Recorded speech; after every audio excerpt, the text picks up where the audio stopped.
अस्सलाम वालेकुम नाज़रीन, मैं हूं आपका मेज़बान समी भट्ट और मैं इस वक्त मौजूद हूं government college of technology PF road Sargodha में, जहां पर बच्चों के जो दाखिला जात हैं वो शुरू है और दाखिला मुहिम में जो आने वाले नए तलबा हैं उनको गाइडलाइन भी दी जा रही है और इसके साथ साथ जो तलबा की बड़ी तादाद है वो दाखिला लेने के लिए यहाँ पर आ रही है। और हमारे साथ इस वक्त मौजूद हैं इस अदारा के जो सरबराह हैं प्रिंसिपल इंजीनियर इफ्तिखार अहमद साहब। हम इनसे मज़ीद जो मालूमात है वो लेंगे और इनसे पूछेंगे कि किन किन कोर्सेज़ में यहाँ पर दाखिला जात जो हैं वो जारी हैं और बच्चे जो हैं वो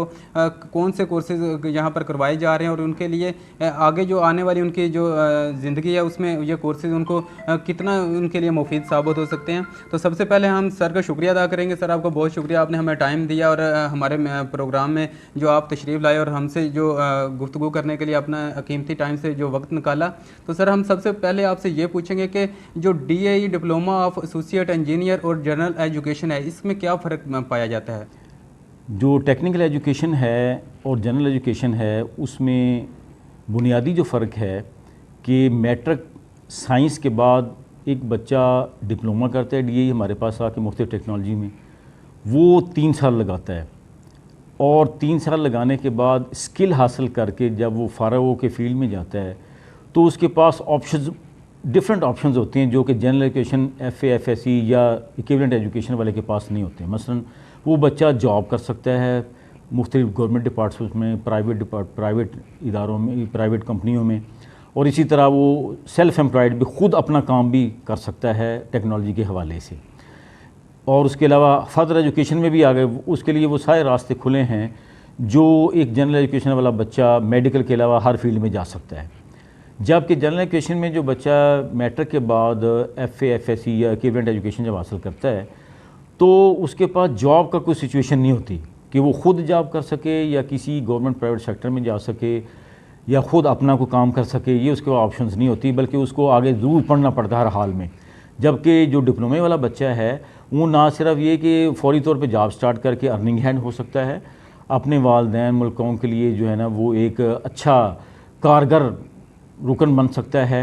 और इसी तरह वो आगे पढ़ भी सकता है, अपनी टेक्निकल एजुकेशन इन्हांस भी कर सकता है। तो ये एक बुनियादी फ़र्क है जो कि जनरल एजुकेशन और टेक्निकल एजुकेशन में है। सर, जैसा आपने बताया कि फ़नी तालीम हासिल करके बच्चा जो है वो डायरेक्ट जो है वो किसी न किसी शोबे में एडजस्ट हो सकता है। तो यहाँ पर मैं ये भी आपसे पूछना चाहूँगा कि फ़नी तालीम जो टेक्निकल तालीम है इसमें government college of technology Sargodha या फिर गवर्नमेंट कॉलेज ऑफ टेक्नोलॉजी के जितने भी जो अदारे हैं वो गर्ल्स के बॉयज़ के, वो इसमें क्या किरदार अदा कर रहे हैं? गवर्नमेंट कॉलेज सरगोदा जो हमारा है मेल बच्चों का इदारा, उसमें 5 कोर्सेज़ करवाए जा रहे हैं DAE लेवल के। उसमें जब ये 1968 में शुरू हुआ तो मैकेनिकल टेक्नोलॉजी और इलेक्ट्रिकल टेक्नोलॉजी शुरू की गई। उसके बाद फिर वक्त के साथ साथ उसमें इंस्ट्रूमेंट टेक्नोलॉजी आई, फिर इलेक्ट्रॉनिक्स आई, फिर सिविल टेक्नोलॉजी आई सबसे आखिर में। तो 5 टेक्नोलॉजीज़ में हम बच्चे को DAE 3 साल का डिप्लोमा करवा रहे हैं, जो कि यहाँ से फ़ारिग हो के मुल्क व कौम में बल्कि बैरून मुल्क भी बच्चे हमारे काफ़ी जगह लगे हुए हैं और अच्छी अर्निंग कर रहे हैं। तो ना सिर्फ यानी वो मुल्क के अंदर मुल्क का नाम रोशन कर रहे हैं, बल्कि मुल्क से बाहर भी वो मुख्तलिफ जगह पे जाके अपनी यानी सलाहियतों का लोहा मनवा रहे हैं।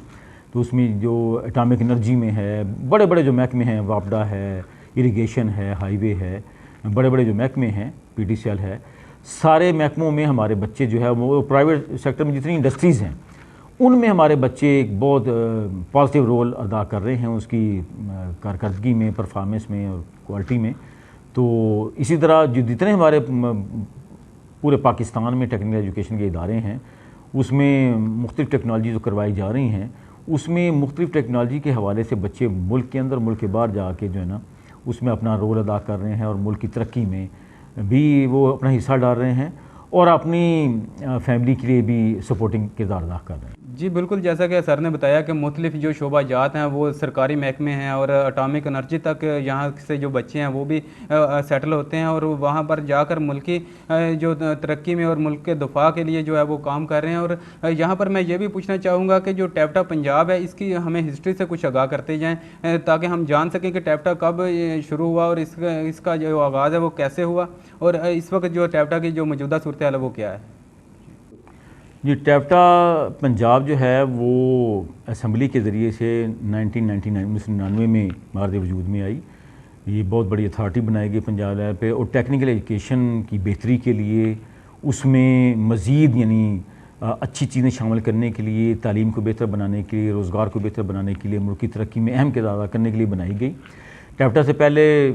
जो जनरल एजुकेशन थी उसका ही एक विंग होता था टेक्निकली, उसके तहत हमारे इदारे चलते थे। तो टैप्टा बनने के बाद अथॉरिटी बन गई, तो हमारे जितने टेक्निकल इदारे थे, वो वोकेशनल स्ट्रीम थी या टेक्निकल स्ट्रीम जो मेन स्ट्रीम्स हमारी हैं, वो इस अथॉरिटी के अंडर काम कर रही हैं। तो माशाल्लाह इतना अरसा हो गया, और इसमें टैप्टा ने जनाब हमारे यानी पंजाब लेवल पे कमो बेश 400 इदारे अब बना चुके हैं, बड़े छोटे मिला के ना। उसमें टेक्निकल एजुकेशन में बहुत बड़ी एक यानी टैप्टा की उसमें आप कह लें कि एक रोल है। और टेक्निकल एजुकेशन में जो विजन है जनाब हमारे मौजूदा वज़ीर आज़म साहब का, इमरान खान साहब का, और उस्मान बुज़दार साहब चीफ मिनिस्टर हैं, उनका जो विजन है उसके मुताबिक कि टेक्निकल एजुकेशन अच्छी होगी, बेहतरी होगी, और जितने लोग टेक्निकल हैंड होंगे उतना इस मुल्क कौम के लिए वो यानी तरक्की का बायस बनेंगे और आगे यानी उसको लेके जाएंगे। तो उनके विजन के मुताबिक 2023 तक का टारगेट तय किया, जिसमें ये और यानी वक्त के साथ साथ बहुत रहनुमा असूल बनाए गए हैं, टारगेट सेट किए गए हैं टैप्टा ने, जिसमें बहुत बेहतरी हो रही है। यहाँ पर मैं ये पूछना चाहूँगा कि इससे पहले जो गवर्नमेंट थी वो भी टैप्टा के हवाले से जो है वो काम कर रही थी, लेकिन मौजूदा हुकूमत जो है उसका इस टैप्टा के टेक्निकल एजुकेशन जो है बच्चों को फराहम करने में क्या किरदार अदा कर रही है? जी, जिस तरह मैंने अर्ज़ किया कि माशाल्लाह ये तो यानी पिछले दौर में ही टैप्टा इन्फोर्स हुई थी, 99 में जब बनी थी, तो मुख्तलिफ गवर्नमेंट ज़्यादातर पिछली गवर्नमेंट्स भी चलती रही हैं। तो उसमें नो डाउट के अथॉरिटी का क़याम अमल में आया, उसके रूल रेगुलेशन बने, उसके जो सारे जनाब वो सेटअप कायम हुआ, और वक्त के साथ साथ उसमें बेहतरी आती गई। साफ ज़ाहिर है इस मौजूदा हुकूमत का भी ये विजन है, वो यानी आपने हर बंदे ने सुना, जो मौजूदा वज़ीर आज़म साहब हैं हमारे इमरान खान साहब, उनका विजन है। फिर जनाब उस्मान बुज़दार साहब हमारे जो चीफ मिनिस्टर, उनका विजन है कि टेक्निकल जो नॉलेज है या टेक्निकल हुनर जो एजुकेशन है उसको अगर हम इम्प्रूव करेंगे और उसमें आम करेंगे, जितने हमारे जो स्किल फोर्स है, जो यंग हमारी 60% से ज़्यादा आबादी जो यंग यानी फोर्स हमारी है, उसको अगर हम टेक्निकल एजुकेशन इम्पार्ट करेंगे, उनको दिलाएंगे, तो वो मुल्क के लिए बेहतरी का, डेवलपमेंट का, तरक्की का बायस बनेगी, ना सिर्फ मुल्क के लिए, अपने आप के लिए भी, अपनी फैमिली के लिए भी, और साफ ज़रा चलेगी। और इसमें मौजूदा हुकूमत जो मौजूदा हमारे चेयरमैन अली सुमान साहब हैं, उन्होंने 2023 तक का जो टारगेट सेट किए ना, उसमें बहुत वो डिटेल से मैं इंशाल्लाह बात करूँ कि उसने 5 पॉइंट्स के अंदर उसको यानी डिवाइड किया है, ताकि उसमें बेहतरी से बेहतरी हम लेके आएँ। हमारा जो उनका विज़न है गवर्नमेंट का, उसको हम 100% यानी उसको अमल में ला सकें। जी, जैसा कि सर ने बताया, एक बहुत बड़े जो तादाद है उसका ये टारगेट सेट किया गया है, और इतने सारे अफराद में जो है टेक्निकल एजुकेशन उनको फराहम करना कोई आसान काम नहीं है। तो सर मैं यहाँ पर ये पूछना चाहूँगा कि जो क्वालिटी इंश्योरेंस है जिसको कैसे मुमकिन बनाया जा सकेगा इस तरह? साफ ज़रा ये तो एक फोकस्ड पॉइंट है कि हमने जो एजुकेशन प्रोवाइड की, टैप्टा के मंशूर में है कि हमने क्वालिटी एजुकेशन प्रोवाइड करनी है। उसके लिए तादाद जितनी भी पूरे पंजाब में 400 इदारे जब काम कर रहे हैं, तो एक तो इदारों में डिवाइड होगा, दूसरा मुख्तलिफ कोर्सेज़ होंगे, तीसरा ये कि उसमें उसके लिए जो ना सेंटर ऑफ एक्सीलेंस बनाए गए हैं, जिसमें मुख्तलिफ लैब्स प्रोवाइड की गई हैं, सामान मुहैया किया गया है, स्टाफ प्रॉपर ट्रेंड प्रोवाइड किया गया है इस काम के लिए। और इसी तरह इसके साथ साथ कम्पिटेंसी बेस्ड एजुकेशन, जो कि अक्सर फॉरेन कंट्रीज़ में चल रही है, हमारे पाकिस्तान में नहीं थी, उसका आगाज़ भी टैप्टा ने किया है। इसकी मैं सिंपल सी मिसाल ऐसे दूंगा कि पहले जो हमारा सिस्टम चल रहा है उसमें सिर्फ पास फेल का रुझान है कि बच्चा इम्तहान में पेयर होता है, या वो पास हो या फेल होता है तो सर्टिफिकेट मिल जाता है। जबकि अब ऐसे नहीं होगा, बल्कि बच्चा वो अपना स्किल हासिल करेगा तो वो कॉम्पिटेंट होगा या नॉट येट कॉम्पिटेंट होगा, कि जब वो अपनी स्किल सीख लेगा तो उसको सर्टिफिकेट मिलेगा कि वाकई ये इस काबिल है कि अपना काम कर सके। और अगर वो नहीं कर सकेगा तो उसको दोबारा वो सीखना पड़ेगा जब तक वो मुकम्मल माहिर नहीं होता। जी सर, मैं आपसे ये भी पूछना चाहूँगा कि इसमें जो डिमांड ड्रिवन स्किल का जो तयन किया गया है, ये क्यों ज़रूरी है? डिमांड ड्रिवन स्किल इसलिए ज़रूरी है कि तमाम टैप्टा के जो मुतल्लिकीन हैं, टीचर्स हैं और इंडस्ट्रियलिस्ट हैं या दीगर शोबा ज़िंदगी से मुतल्लिक़ लोग हैं, उनको इकट्ठा करके इस बात को मुतारफ़ करवाया जा रहा है कि जिस चीज़ की मार्केट में, इंडस्ट्री में ज़रूरत है, उसके मुताबिक हम कोर्सेज़ वहाँ इंट्रोड्यूस कराएँ, उन बच्चों को उसके मुताबिक ट्रेन किया जाए, ताकि वो उस मुतल्लिका नॉलेज को हासिल करके अपने इलाकों के अंदर डेवलपमेंट का बायस बने, और जो इंडस्ट्री वहाँ मौजूद है उसमें यानी कारहाय नुमाया अंजाम दें और उसका हिस्सा बने और तरक्की में हिस्सा लें। जी सर, ये भी बताते जाइएगा कि जो DAE से फारगुल तहसील जो तलबा हैं उनको रोज़गार की फराहमी में टैप्टा क्या किरदार अदा कर रही है? पहले इस चीज़ की कोई तरतीब नहीं कायम थी, बच्चे खुद ही बेचारे ये जॉब ढूंढते थे और सारी मुशक्क़त खुद बर्दाश्त करते थे।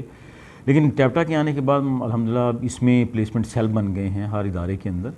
और उसमें हम कैंपस रिक्रूटमेंट करवाते हैं, मुख्तलिफ इंडस्ट्रीज़ को बुला के खुद इंटरव्यूज़ बच्चों करवाते हैं, उनको जॉब दिलवाते हैं। एक तो ये।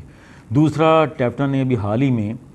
टैप्टा स्किल पोर्टल का क़याम किया है, जिसमें बच्चा जो फ़ारग होगा तो उसकी यानी एंटर हो जाएगी, उसकी डिटेल उसमें एंटर हो जाएगी, और उसको बच्चे को खुद इन्फॉर्म किया जाएगा उस पोर्टल के थ्रू, जैसे जैसे जॉब उसकी आएगी सिचुएशन, उसके अंदर बच्चों को इन्फॉर्म किया जाए ताकि वो आसानी से अपनी जॉब तलाश करके उसमें एडजस्ट हो सकें। टेक्निकल एजुकेशन की जो तालीम है वो मुकम्मल करने के बाद हर शख्स का जो एक ख्वाब होता है कि वो अपना कारोबार शुरू कर सके, तो यहाँ पर मैं सर से ये पूछना चाहूँगा कि गवर्नमेंट की तरफ से कुछ ऐसे मौके फराहम किए जा रहे हैं कि जो तालीम हासिल करने के बाद तलबा को जो एक लोन की शक्ल में कुछ पैसा जो है फराहम किया जा सकता है, उसका क्या तरीकाकार है, इस बारे कुछ आगाह कीजिएगा। जी, इसके लिए पहले तो ड्यूरिंग स्टडी जो है अप्रेंटिसशिप प्रोग्राम टैप्टा ने रखे हुए हैं, ऑन जॉब ट्रेनिंग प्रोग्राम रखे हुए हैं, और फिर जब बच्चे फ़ारिग होते हैं तो आसान ज़राए के साथ आसान टर्म्स एंड कंडीशन पे उनको लोन्स दिए जाते हैं, और उसके लिए बैंक ऑफ पंजाब भी साथ इन्वॉल्व है, अलखिदमत इन्वॉल्व, मुख्तलिफ उसमें यानी हैं मुख्तलिफ फर्म्स, मुख्तलिफ यानी वो आप कह सकते हैं कि इदारे हैं जो कि इसको सपोर्ट करते हैं, और बड़ी आसान शराइत के ऊपर बच्चों को लोन दिए जाए ताकि वो खुद इस काबिल हो सके कि कोई ना कोई अपना जॉब अपना काम स्टार्ट कर सकें। जी नाज़रीन, ये थे इंजीनियर इफ्तिखार अहमद साहब, और इन्होंने बहुत ही मुफीद मालूमात जो है उससे हमें आगाह किया, और हमारे नाज़रीन को, और ख़ासकर जो बच्चे एजुकेशन में आना चाह रहे हैं और टेक्निकल एजुकेशन में आकर जो है वो अपने जो मुस्तकबिल को जो है वो निखार सकते हैं। तो इंशाल्लाह बहुत ही जल्द किसी और प्रोग्राम में आपके साथ दोबारा शामिल होंगे, आपके साथ दोबारा मिलेंगे। तब तक के लिए हमें इजाज़त दीजिए। अल्लाह हाफ़िज़।